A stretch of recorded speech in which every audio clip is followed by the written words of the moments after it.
Adrian Montgomery, his name echoed in boardrooms and hushed whispers alike. The Titan of industry, they called him. His empire spanned continents, his wealth exceeding most nations' GDP. His penthouse overlooked the city, a glittering monument to his achievements. Yet, Adrian often found himself gazing at the city lights with an emptiness gnawing at his soul. Each day felt like an intricately staged play where he played the lead role, always performing, never truly connecting. His life was a series of calculated decisions, strategic acquisitions, and fleeting victories. He had everything money could buy, yet he yearned for something more, something real, something that couldn't be found in board meetings or billion-dollar deals. He longed for genuine connection, for laughter that reached his eyes, for a love that wasn't contingent on his net worth. But amidst the cold marble and sterile steel of his penthouse, such dreams seemed distant and impossible, as out of reach as the stars twinkling faintly beyond the city's glow.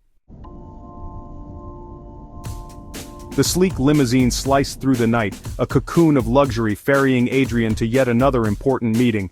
His mind raced with figures and projections, oblivious to the symphony of the city outside. Suddenly, a blinding flash of light shattered the night. The world dissolved into a cacophony of screeching metal and shattering glass.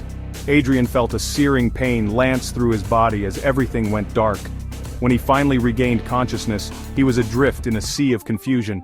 Disoriented and dispossessed of his memories, he found himself staring at unfamiliar faces etched with concern. They called him John, a name that meant nothing to him.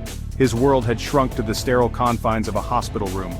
He had no past, no identity, and no recollection of the empire he had built. The doctors spoke of a severe head injury, of lost time, and the possibility that his memory might never return. As days bled into weeks, Adrian, still known as John, began to adapt to his new reality. Stripped of his past, he was a blank slate, open and vulnerable in ways he had never been before. The hospital staff became his surrogate family, their kindness a balm to his wounded spirit. He found solace in the simple rhythm of hospital life.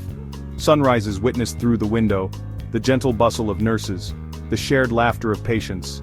Each moment, though ordinary, held a strange novelty. He discovered joy in sharing a meal with fellow patients and listening to their stories, in the simple act of human connection. One day, a volunteer named Sarah wheeled him out into the hospital garden. Bathed in the warm sunlight, surrounded by the scent of blooming flowers, Adrian felt a sense of peace he had never known. Sarah, with her infectious laughter and compassionate heart, became a beacon of light in Adrian's new world. She treated him not as a patient, but as a friend. She introduced him to the simple pleasures of life, the joy of a shared meal, the quiet beauty of a sunset, the comfort of a listening ear. Inspired by Sarah's selflessness, Adrian, still unaware of his true identity, began to volunteer at the hospital. He read to elderly patients, played games with children battling illnesses, and offered a comforting presence to those grappling with fear and uncertainty. In these acts of service, Adrian discovered a sense of purpose that transcended the pursuit of wealth and power. The gratitude in the eyes of those he helped filled him with a profound sense of fulfillment he had never experienced in his former life. One afternoon, while reading a newspaper in the hospital waiting area, Adrian's eyes fell upon a familiar name, his own. The article spoke of Adrian Montgomery, the business magnate, still comatose after a horrific accident. A jolt ran through him, a disjointed puzzle piece falling into place. He looked at the picture accompanying the article. The man staring back at him was a stranger, yet there was something unsettlingly familiar about the piercing blue eyes, the firm jawline, the ghost of a dimple in the chin. The encounter with his own name triggered a cascade of fragmented memories. Images flashed through his mind: boardrooms, limousines, a penthouse overlooking a glittering city. He saw glimpses of a life lived at breakneck speed, a life driven by ambition and fueled by success.